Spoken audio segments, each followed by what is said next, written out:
And then I want to just make a reminder, we started this thing with the idea that everyone was welcome, and the age gap we have here is pretty amazing, but I just want to remind you, I don't want to pull anybody out of kids programs, but sometimes my kids like to come here, and so know that this is a kid-friendly place, and Matt will send out an email if he's going to be teaching about something inappropriate.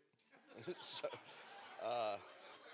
otherwise, kids are welcome. So, all right. You ready, Matt? What's the movie? When Harry Met Sally. That might be inappropriate. My son is in here somewhere, so if he can step out right about now. So. That's awesome. Philip, thank you. Oh, and there's popcorn. Let me highlight something else just in terms of announcements, that this month in the life of our church, we're doing our stewardship of giving. And really, we're asking each person, Michelle and I are going through the process too, is how do we embody grace in this community? That's one of the things we're talking about all the time here at the Crossing, is how do we mature spiritually? How do we grow up? Because the task of the spiritual life is not to save you from hell to get you to heaven. If you learn that, you learned wrong. The task is so that you can become fully human and that you can live free in this life. That's the task. My spiritual director says the task of spirituality is for more interior freedom. And that's what we're about. That's what we're learning together as a community. And so part of that is really asking God, out of the resources you've given me, how do I make an impact on this world? What do you want me to do with what you've given to me? And so the season that we're in the life of the church is we're asking you to ask that question and to prayerfully consider the way that you give to this place. The Crossing exists. What we're doing right now exists because of people's generosity to this community. And so if you're getting something out of the Crossing, we'd ask you to give. We also do, not just to this place, if you've ever been involved in the food pantry. We were the second largest distributor of food during the pandemic besides the Houston Food Bank. We were an outpost of the Houston Food Bank. And so what we're attempting to do in the life of this community is to have a deep, resonant impact. I have a hunch that if most churches shut down, not a lot of people would care. I want to be the kind of place that if something were to happen to Chapelwood in this community, that there would be a collective, right? Like, no, we need this place. And so to be that place, we have to be those people. And so I just want y'all to, I want to raise that up just to say there's an estimated giving card in there, and that you would spend some time this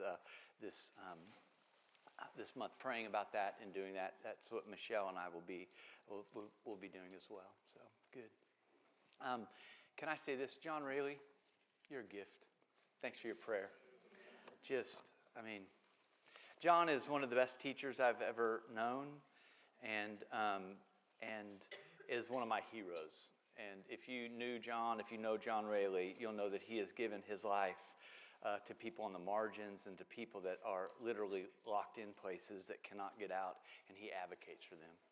And so thanks for your prayer. One of the things that we're talking about, and we're going to get to the movie, we're doing a thing called Movies and Memes. And Jeff Woods is a film producer here and doing video for the community, for Chapelwood. And so we have a podcast that we do. We've interviewed Robert Hilliker Jr., who I've asked to come in and to do a guest teaching sometime soon. He's brilliant and amazing, and one of my best friends.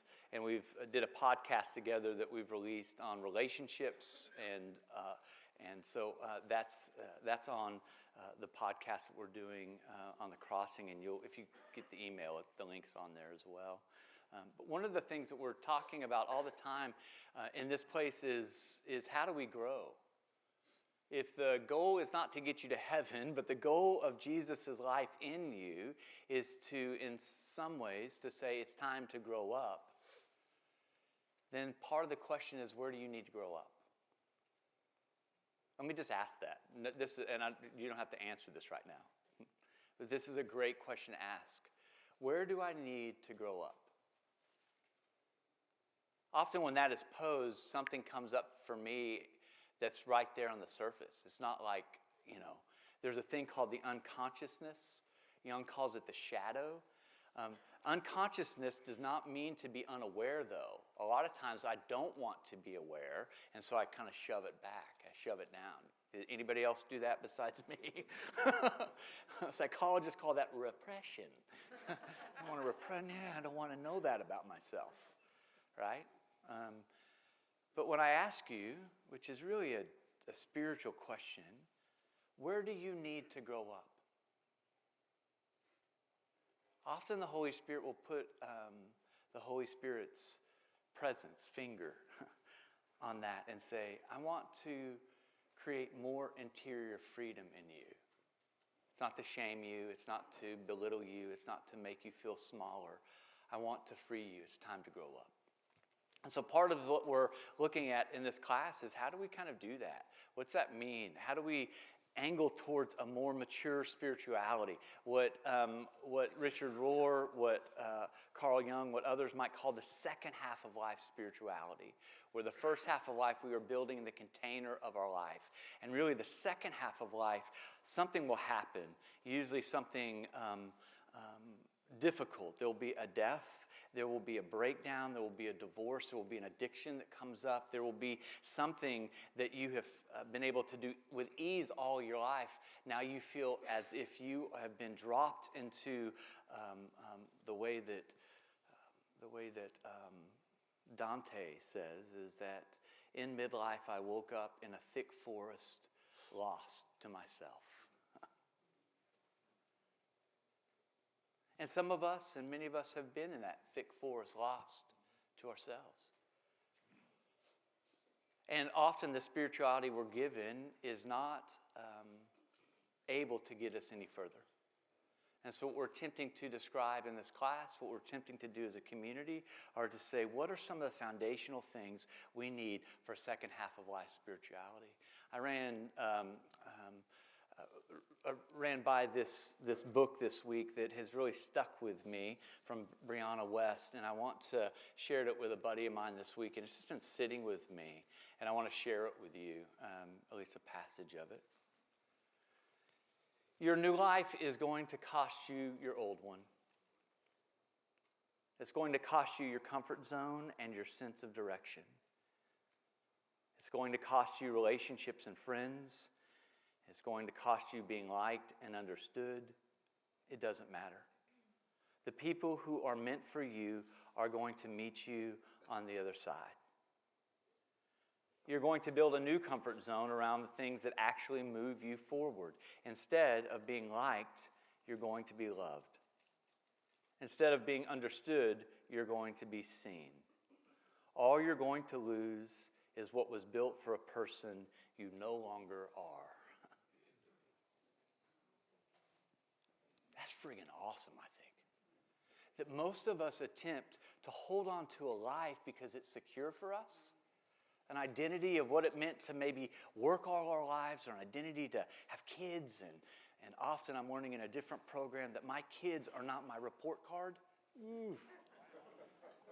Some of us need to tattoo that somewhere on us, right? Like somebody said that in a meeting, in a 12-step meeting I was in, your kids are not your report card. I was like, I kind of needed to walk that off. I was like, really? We have a type of identity that we have achieved in our life, but we've realized it's needed a lot of alcohol, it's needed a lot of pornography, it's needed a lot of work, it's needed a lot of things to keep it numb. And we get to a place and it's just not working, and we don't know how to move forward, and we realize that we built a life and something we want to reach out for. This life is no longer able to help us. And so what we're going to do today is we're going to talk about how do we, in a sense, become, practice do things internally that allow us to get to that place where we realize that what we have to lose is a life that was built for a person we no longer are. And how do we move from the here to what is not yet? Does that make sense? To where you are, to where you want to be, but you're not yet there. And that is the scariest passage. That's the passage we see in other people, that they seem to have done it with ease. When I judge my insides by your outsides. But as I get to know you, and as you get to know me, the things that I value in you have come through exorbitant pain, deep struggle, a lot of tears, maybe a jail sentence. It's just not pretty. And so partly what we want to do in this class is just say, the person that you want to become, we're going to have to increase in some ways just the mess factor. Because if we are super invested in our own sense of identity and the way that Bibi thinks I am, then I will put a mask on. And I'll put that mask on so much that I'll hide behind it, and I'm not able to be vulnerable. I'm not able to show anybody who I am. And that is the work of the spiritual life, is to live without masks. And often the church has been the opposite of that. It has told us we have to have our poop in a pile. We have to have it all together. You have to put this mask on, say the right words. It's bankrupt, folks. And so what we're attempting to articulate is a type of spirituality that I think has not yet been articulated. A way forward that has not yet been articulated. And we're working that out together. And so we're doing that in this series through movies and memes. And the movie, we're going to show an appropriate scene in Where Harry Met Sally. And what we're going to talk about is we talked about last week. If you weren't here, I'd invite you to look online and to see some of the discussions that came out of that. We talked about the foundation of relationships is as absolutely essential to what it means to be spiritual. I think that without you or me moving our mouths, if you wanted to see the depth of my spirituality, look at my relationships. If I wanted to see the depth of your spirituality, it's not the Bible studies you go to, it's not the leather-bound Bible that you have, it's not the 18 devotional books. It's where are you being known? That's the basis of spirituality. And so we're going to look at marriage today, and we're going to look at that through the lens of When Harry Met Sally. So. I was sitting with my friend Arthur Kornblum in a restaurant. It was a Horn-and-Ardent cafeteria. And this beautiful girl walked in, and I turned to Arthur, and I said, Arthur, you see that girl? I'm going to marry her. And 2 weeks later, we were married. And it's over 50 years later, and we are still married. We fell in love in high school. Yeah, we were high school sweethearts. But then after our junior year, his parents moved away. But I never forgot her. You never forgot me. No, her face was burned on my brain. And it was 34 years later that I was walking down Broadway, and I saw her come out of Toffanetti's. And we both looked at each other, and it was just as though not a single day had gone by. She was just as beautiful as she was at 16. He was just the same. He looked exactly the same. We were married 40 years ago. We were married 3 years, we got a divorce. Then I married Marjorie. But first you lived with Barbara. Right, Barbara. But I didn't marry Barbara, I married Marjorie. Then you got a divorce. Right, then I married Katie. Another divorce. Then a couple of years later at Eddie Colicchio's funeral, I ran into her. I was with some girl I don't even remember. Roberta. Right, Roberta. But I couldn't take my eyes off you. I remember I snuck over to her and I said, what did I say? You said, what are you doing after? Right. So I ditched Roberta. We go for coffee. A month later, we're married. 35 years the day after our first marriage.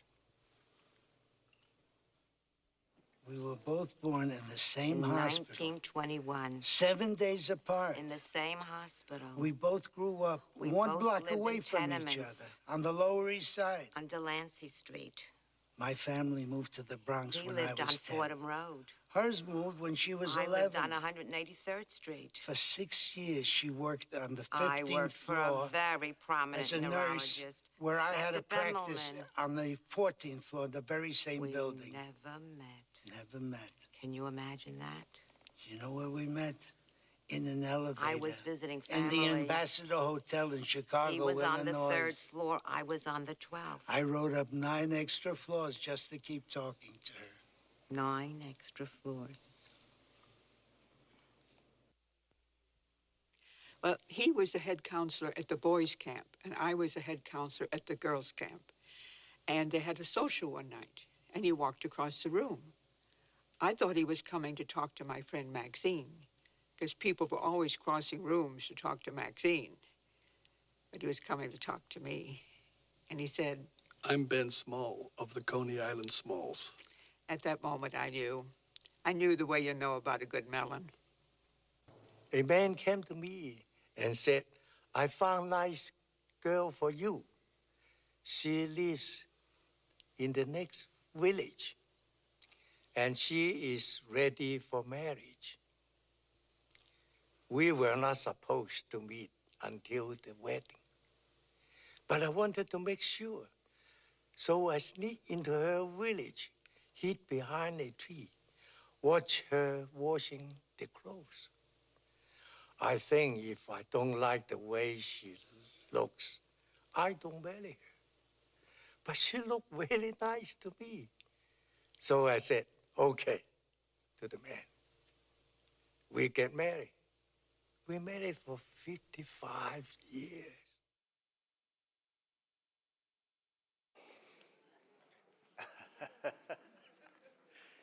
Isn't that great? I just love.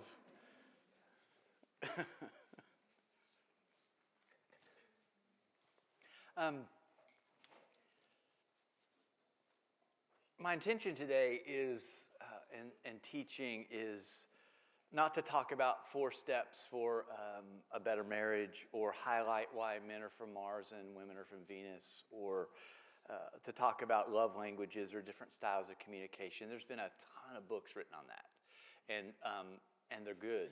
Some of them are great. I had mentioned a gentleman by the name of John Gottman who runs what's called the Love Lab up in Seattle, and he's written a ton of books that if you are, if you don't know John Gottman and never read any of his books, I commend them to you.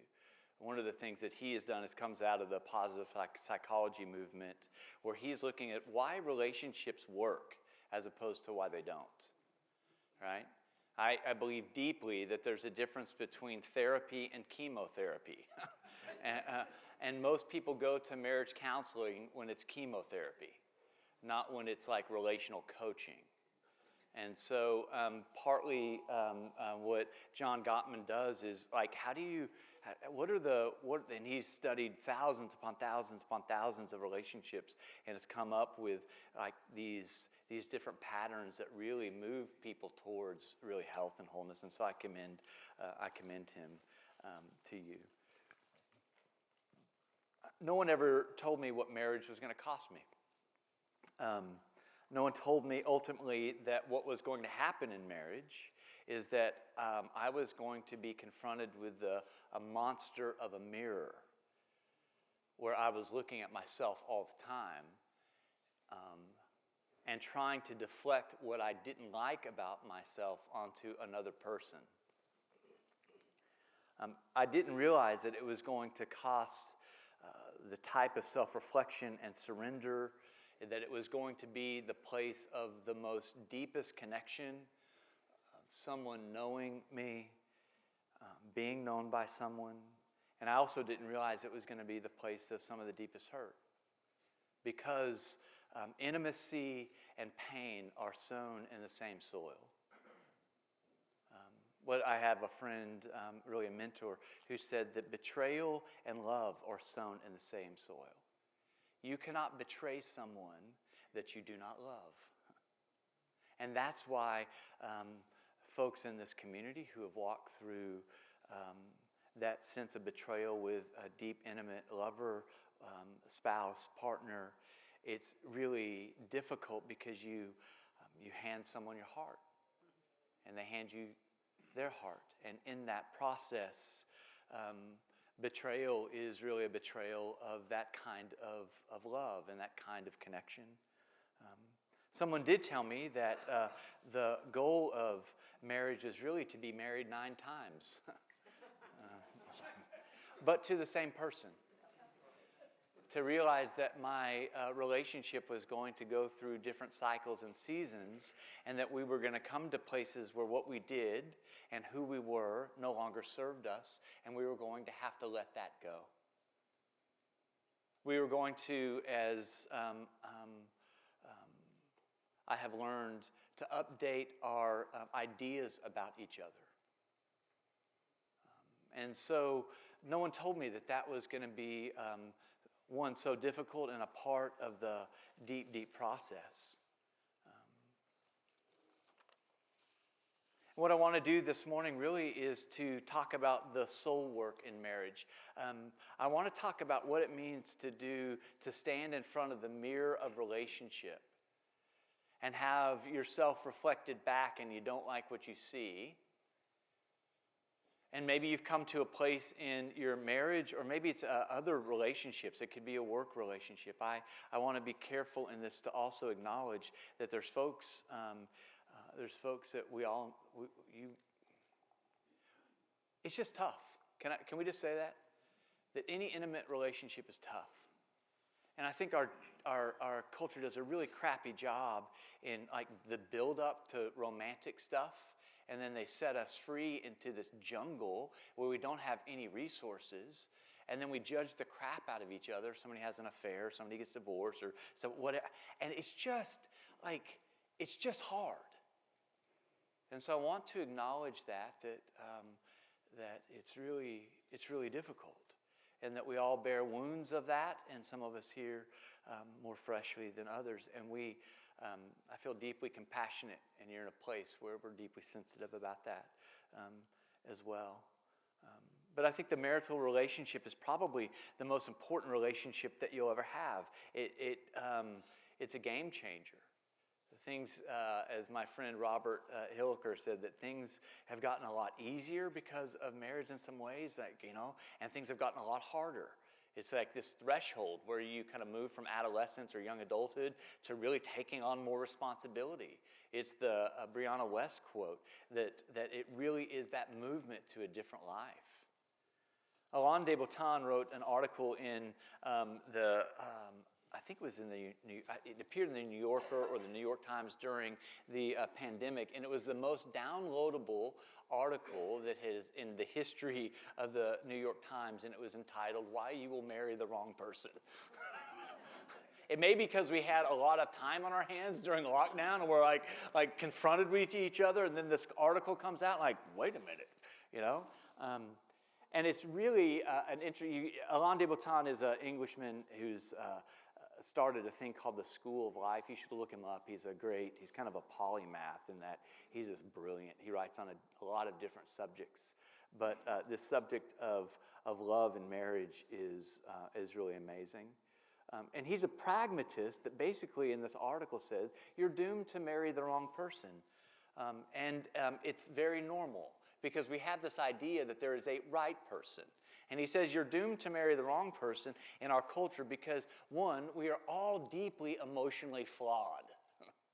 And we have little insight into our own flaws. Can I get an amen? And often, we end up releasing our flaws after marriage, right? I did not have language or was not able to tell Michelle about the depth of my addiction when we were dating.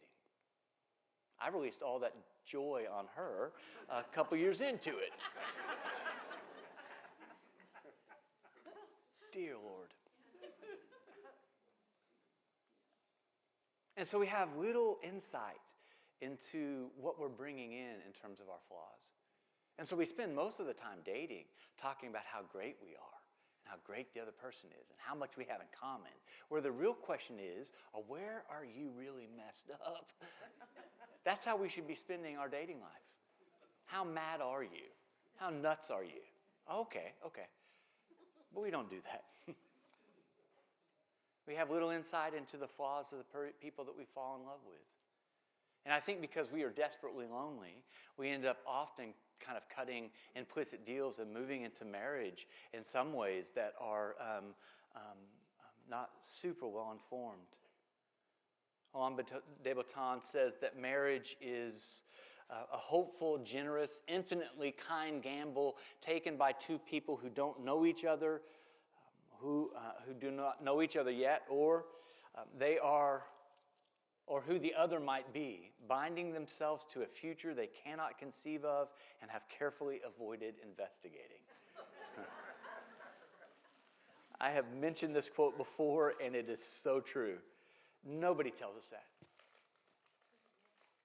Nobody showed up on the way to the altar and said, Matt, look, love is painful and it's poignant and it is a touching attempt by two flawed individuals to try to meet each other's needs in situations of gross uncertainty and ignorance about who they are and who the other person is. Hey, we're going to give it our best shot, right? Let's go. But that seems to be a more generous kind of position, doesn't it? Is that we are blind often to ourselves and we're blind to other people. And so we show up in this and we wonder, did we marry the wrong person? Jim Hollis has this idea that what we're really looking for is the magical other. It's this myth that we've created in society that in Hebrew there's this concept called Bersherta, that my soul is born into the universe with half of a piece missing. And there's one person out there that if I can find them, right? And so that's a powerful, seductive myth that there's a magical other that will complete us, that will make us whole, that will be there. This is what Jim Hollis says the magical other is. One of the false ideas that drive humankind is the fantasy of the magical other. The notion that there is one person out there who is right for us, a soulmate who will repair the ravages of our personal history, one who will be there for us, who will read our minds. Can I get an amen? Know what we want and meet those deepest needs. A good parent who will protect us from suffering, and if we're lucky, spare us from the perilous journey of individuation, which means just growing up. Virtually all popular culture is fueled by the search for the magical other.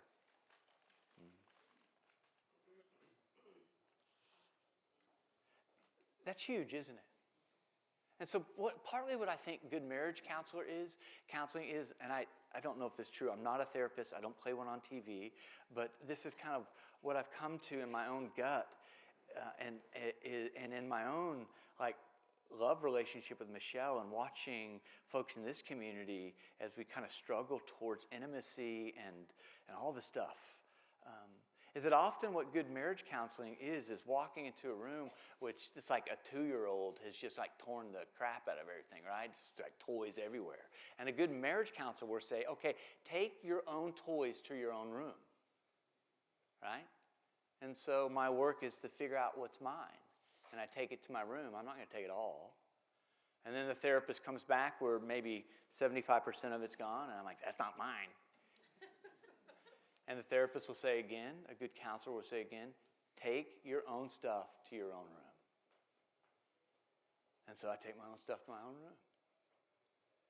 And that's really the basis of what it means then for me to do my work, to do the work of growing up, to understand that there's no magical other, that you will marry the wrong person, that there is no one here, that there's not a soul out there that's floating and you are going to meet the right person. That it's difficult work of growing up. And part of what I want to talk about in just the next hour and a half that I have, just kidding, the next couple minutes that I have, is that often in marriage, we find out, a mentor of mine says, is that people are not as much sick as they are stuck. Is that we get stuck in our patterns of trying to figure out if somebody else can save me. It was really part of my own growth spiritually when I realized that Jesus, what it meant to be saved by Jesus, was not that Jesus was going to zap me and all my crap was going to go away. That what I had to do was show up in rooms I didn't want to be in, to say truths that I didn't know how to talk about, to become friends with people that I didn't want to be with, and to build vulnerability and intimacy in that space. I wanted to go to a weekend retreat and come back okay. Saved. And that is the myth. And so each of us, as Stephen Fry in his place says, we are all born broken. We live by mending. God's grace is the glue. And so when we take their toys to our own room, something difficult happens and something super crucial happens. Is that we begin to realize that we have been stuck in patterns of relating that no longer work for us. And that part of what it means to grow up, part of what it means to walk this spiritual path, is to ask the question, where do I need to grow up? What are the parts of me that need to grow up? Because often what we realize is what got us here, what got you here, is not enough to get you there. Right? That the person that you are today in relationship with another person, and if there are patterns of just being stuck, that what got you here will not get you there. And that is, that's not because you're not a good person. That's not because you don't love Jesus. That doesn't, not because you don't love from the sin of yourself. That's just how life is that we are given maps, and I talk about this all the time, spiritual maps, relational maps. You will come at some point to the end of the map that you have been given relationally, having done it all right, and wondering, how did I get here? I've done it all right. Why are we stuck? Why did he do that? Why did you do this? Why is my life like this? And part of what it means to mature spirituality is to step off the map. And we have to, that means growing up, that means individuating, that means saying that there's nothing that you will be protected from because you believe something in your head. What it says about Jesus is that he suffered all things, but remained in this relationship of love with God. That's the goal, is that you will suffer all things. And the goal is, how do we create a community of love and vulnerability and friendship where our marriages can thrive, and some of them might die, but we are together in this, walking each other home in this. How do we grow up individually in the midst of this community? And so what I want to say is that I think that there's three dynamics. Once you realize that what got you here is not something that's able to get you there, there's three dynamics that I think that we have to really look at in order to begin to grow. And this, I'm placing this in the middle of marriage, but this is really what it means to grow spiritually. It really means what it means if you are stuck in something, how to take a step off the map. That it really, these three dynamics of having an open mind. Often we have really fixed mindsets about things. We'll talk about that in a second. An open heart. How do we keep our heart open? One of the things that Jesus said in the New Testament is that the law says that you can issue a divorce decree because of your hardness of heart. That over time, we can close off our hearts in order to self-protect. And that when we do that over time and time and time and time, you can move to a place where after 5, 10, 15 years of marriage, you look at each other and you don't know each other because your hearts have been closed. There are people that I know in this church that are 83 years old who've been married over 50 years and they're getting a divorce this year. Like longevity. Like nobody gets a prize. Well, you stuck out a sucky marriage. Good for you, you know. That's not the goal, folks. Right? It's not the goal. And the church has been in a place where it has said to women, I don't care if you're being abused. I don't care if you are being sexually violated. Stick. Don't sin. That's crap. And I have 1,000 different biblical foundations for why that's crap. What it is meant to do is to create a place of deep thriving. You will be faced with a mirror to yourself. You are more stuck than you are sick. It takes two folks that want to grow, and sometimes an exorbitant amount of grace and forgiveness in the midst of this. Always, probably, an exorbitant amount of grace and forgiveness. But these three things, an open mind, an open heart, and then an open will. And if we can do those things, then the future comes to us. We don't create it as much as we understand that it's coming to us and we can walk in a new way of living. We can step off of a life that's no longer working. We can move past places that we're stuck, and we can step into places that we can begin to craft and form a life and relationships that are really, I think, out of the depth of ourself rather than out of attempting to find security. And so an open heart, an open mind, and an open will. An open mind can suspend old habits of thought and the movement beyond fixed mindsets, and we can begin with an open mind to see each other with fresh eyes. An open heart, we can begin to empathize. We can do what Robert Hilliker says in one of the clips that we've released on Instagram, I think, is that really the work is to keep that other person's heart and mind in my heart and mind. And when two people are doing that, that's what empathy is. Right? What Thich Nhat Hanh says, oh, darling, I see how much you're caring. I see that you're hurting. Or that if you have a closed-off heart, that other person's hurt is just manipulation to make you want to do something that you don't want to do. But the work of the individual is to open ourselves up.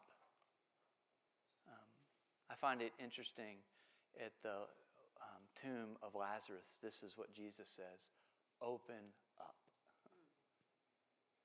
And I think the work of what it means for those of us that want to close up and become dead, walking corpses, is to open up. And so the work of that mind and our heart and our will, can we let go of patterns? Can we surrender? Can we stay open to what is new and what is coming? The moment we decide, this is what I'm going to do. I want to do this. Sounds pretty good, doesn't it? Okay, let's go do it. It's not that easy, right? How do you keep your mind open? How do you keep your heart open, your will open? It's a practice. There's a lot of things that go into that. But as the moment we decide, I want to start something new, I think that there are kind of three voices, three enemies of that kind of movement that come in. It's the voice of judgment. And the voice of judgment really is our capacity or our inability to see beyond kind of the narrow of what it already is and the way that it's always been. Judgment is not a great place to begin approaching a complex situation. That in relationships, the more we feel judged, the more closed off we get. The more I judge, the more closed off my partner gets, the more my friends get. And so part of the work that we have to do in our own rooms with our own toys is to ask the question of, what is judgment serving me? How does this take a role in my own relationships in my own life? What is the impetus for this kind of stuff? What is going on here? What do I need to learn from this situation in order that I can grow? And I think the voice of judgment often arises when we explicitly or implicitly tell the other person, what I'm experiencing is really your fault. And we do that through 1,000 different ways. I would not feel this if you did not do that. We would not be here if you did not do that. And so part of that is, how do you suspend that? How does judgment not become the driving force and energy in relationships? And then the voice of cynicism. Well, we've already done that and it didn't work. I mean, I tried that. You just don't know how stubborn-headed that man is. Did that. We tried therapy. Oh, we went on. It's that cynicism that says, like, it's not going to work. And then fear. The voice of fear is that this is going to fail. I'm all in on this, and I'm not getting what I need, and it's just going to be, it's going to fail. And a kind of sense of hopelessness sets in. I'm not saying that there's not times when those things you're at a place where the dead end needs to be recognized, and that there needs to be a grief process through the death of a relationship. That is well within the possibilities of what happens in human relationships.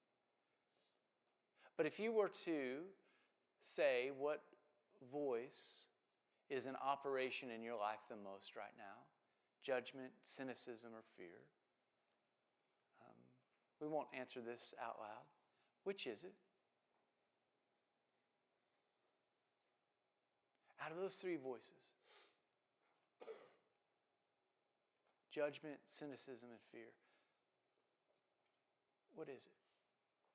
And my hunch is that when I asked myself this question this week, when I was putting this deal together, which really sucks, was like, it was instant. I know which one it is for me. That's usually a sign that the Holy Spirit says, I want to free you. I want to take you on a journey and lead you into freedom, more interior freedom. You don't have to be this stuck. It does not have to be this way. And the question for me this week has been, which one is running the show? Which one is running the show in your life, in your relationship, in your own internal? And so the antidote for that is that judgment ends up shutting down our mind. The antidote to that is curiosity. I've said this before, and I think curiosity is the single most important spiritual practice that we can be doing right now in our culture. We can be doing right now in our own lives. We can be asking the question of curiosity. The judgment says, I know what this person's thinking. Curiosity says, what is this person thinking? But not in a demeaning way. What are you thinking? But really being curious about that. And it opens up our mind. Curiosity is always the antidote to judgment. And then cynicism shuts down our heart. Compassion is always the antidote to cynicism.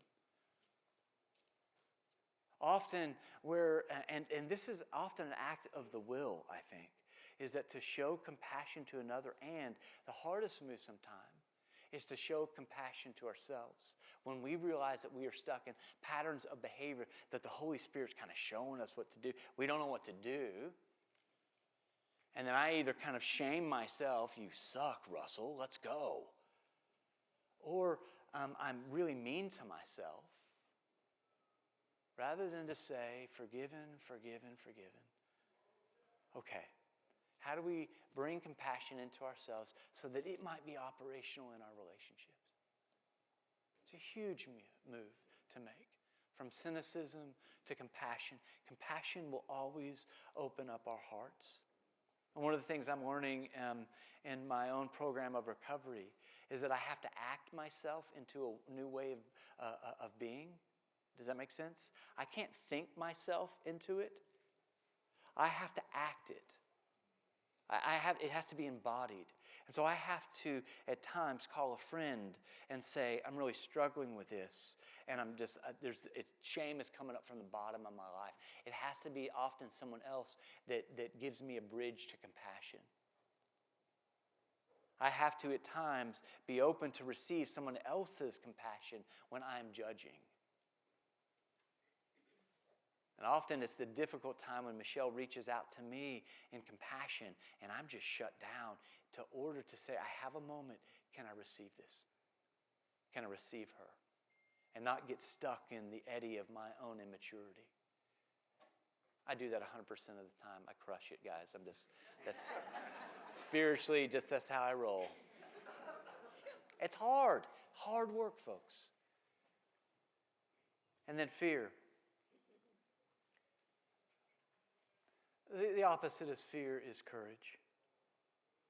It moves against the fight, flight, freeze, or appease movement that's often in our relationships and in our life. Is, well, I have the courage to do the next right thing, to let what I don't know, the person I no longer want to be, the person that is already at a place of not being for me, can I let what I don't know lead me?